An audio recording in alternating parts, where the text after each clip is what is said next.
Sa ating guest. Okay, ready? 1, 2, and go. Isa na naman natin ngayon makapanayam. Police Major Colencio Morales Canyon Jr. Marami siyang may bibigay sa inyo at sa ating ng mga idea, inspiration message, at mga pangyayaring naganap sa kanyang buhay. Either positive and negative, may ibibigay siya maganda para sa inyo. Siyempre, pakakilala ko na sa ngayon at ngayon. Magandang hapon po, Sir Colencio. Isang karangalan po ng Derek Rance dito po sa IBC 30 Talents Academy movie ko sa segment ng IBC 30 Talents Academy. At yung bagay na binigyan mo kami ng ang ating invitation. Magandang hapon, Lord Mark. Yes, magandang hapon. Magandang hapon po sa akin po mga televiewers na talaga naman po sumasabay po sa program ito. It is such an honor for me and privilege na po ay nagbilang po sa program ito. At talagang best na best po. And then mga kamugito, siyempre, papatuloy namin mga usapan. Kasi ako kasi marami, although medyo matagal na tayo nakilala sir, di ba? Di siya kung tawag ko sa iyo. At ito sa tayo Rudy, di ba? Marami na may mga pinag-usapan na tayo, ng mga project plan. Pero bago natin ang mga future plan mo, unahin na natin ang mga history sa buhay. Bago ka naging ganap na isang sir, di ba? Police. At sa ngayon, tagapag-lingko dito sa chaplain service ng Pampcraft. Yes, Derek Rance. Actually, ako po ay galing po sa isang pamilya. My grandfather is a retired Philippine Army. Ang aking lumang tatay ay retired na PNP po. At yung aking pong janin ay PNP rin. Ang aking uncle ay PNP rin. At yung isa po ay nag-retire din sa PC. At pag titignan po natin, ito po ay dumadami sa aking dugo. Yes, Ito yung tawag ko po ni Pinas sa sundalo. sa sundalo. At pagkat ay prepare ko po ay nag-aral.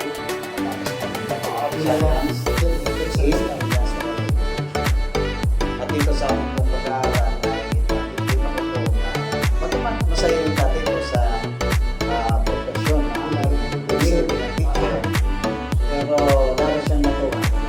Sa isang araw, I decided Sumunod ka na sa kanyang akbang. bigla na lang, sabi ko pa rin ko, noong 1997, March 1998. 97 nag-apply ako, pero hindi ako natanggap. 98, pinalag tayo, at tuwang-tuwa po yung aking naman si Limaong SQ, Prudential Junior, at yung aking nanay na si Teresita kanya. And nag-training ako, alam niyo po, ang tatay ko po ay hindi sewing.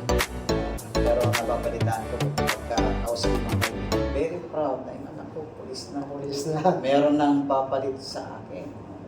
But before na ako po ay maging pulis, nagturo pa ako. And masaya na ako bilang isang tagapagturo dahil nakita ko po yung respeto ng mga magulang sa mga teacher. At the same time, it is a, sabi nga, no, yung paghubog sa mga kabataan. Ako po ay TLE Major, kaya ang tinuturo ko po noon ay drafting, yung pagbubugin. Drafting, pag-go-wait. Opo. And then, nung yun nga, nagkaroon pa ng opening sa PNP, kaya doon po ako nakapasok bilang police officer 1 sa Campo Libas. Bukod sa papasok mo, sir, bago ka nag-PNP na, di ba, mga ilang taon naman ka naging serbisyo bilang isang teacher o isang guro at sa arms school. Okay, so OJT po namin dito po sa Pulong Santon High School sa Porac, Pampanga. And nakita ko halos kabataan, halos kasing edad ko lang yung mga bata. And that I really appreciate the ministry or work of a teacher. At dito ko nakita na marami pang mga kabataan na yung iba magugulo, Yes, yung iba basag ulo, kasama sa rambol. Ayan, nakikita ko, doon ko natutunan, Kuya Raj, na may mga problema sa pamilya.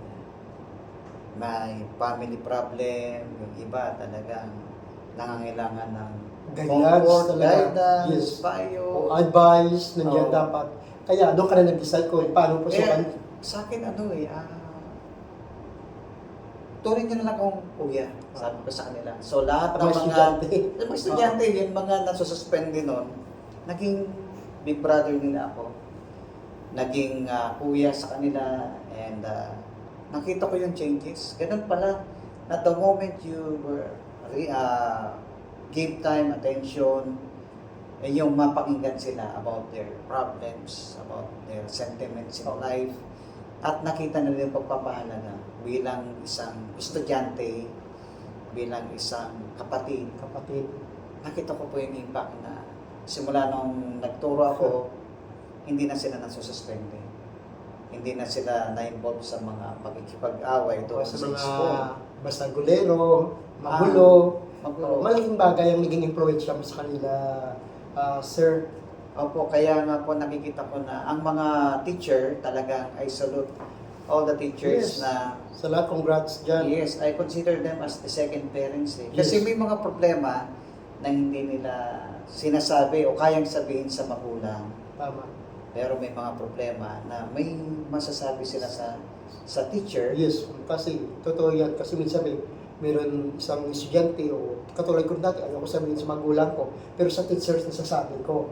Yan, kaya malaking bagay na nandiyan ang ating mga teachers, malaking tulong dahil sa kanila, nakamit natin ang ating mga pangarap na mga Opo, at saka lalo na kung ang problema nila yung magulang nila, definitely hindi nila masasabi yan sa magulang nila mismo. Kaya nagpapasalamat ako sa pagkakataon na kahit na sandali lang yung aking pong pagtuturo as a teacher sa mga estudyante and nag-share ka na. Sabi mo. actually, it is in my heart eh. Ah. Gusto ko po talagang magturo pero hindi tayo, yung first take ng board exam, hindi tayo binalad. And nakita ko na might be na meron pang plano. May plan si Lord para May sa iyo. plano. Totoo yun, may plano ang Panginoon. So, hindi naman tayo nawala ng pag-asa. And then, yun po, nagkaroon ng opening ng tanggapan no, sa Police Regional Office 3 sa Campo Libas. Sabi ng nanay ko, apply ka na kung gusto mo. And pinalad naman po tayo, September 16, 1998, when I was appointed as Police Officer 1 under Regional Communication Office 3. And then, pagkatapos nun, nag-training kami for 6 months and then balik sa opisina na po. At yung una kong assignment ay radio operator. Kailan ka naman nagsimula police major sa bilang isang PNP? Actually, nag-start po ako ng September 16, 1998. Until now. Hanggang ngayon po, actually, sa biyaya po ng Diyos, I am already 25 years. Wow, napakataga. In the Congratulations. police service. Opo. And along the way, makikita po natin na yung journey natin, no? Napakadaming mga facing Yes. experiences. There are painful, merong nakakatawa, merong nakakalungkot, nakakaiyak. But it is, sabi nga, meaningful naman po. Ito naman, police major. Then, nasa pwesto ka na bilang isang otoridad natin, sa gobyerno, sa kapulisan. Ano mga experience, ang mga bad experience, na experience mo, siyempre, alos umaarap ka sa mga magulo dyan di ba? Well, ano lang din siguro, iba't iba ang ugali ng tao. Mayroong relax lang, simple lang. Mayroong considerate sa mga pinag-utos nila, basta ma-comply lang. Pero may mga bully din kasi. Part na yan. Meron yung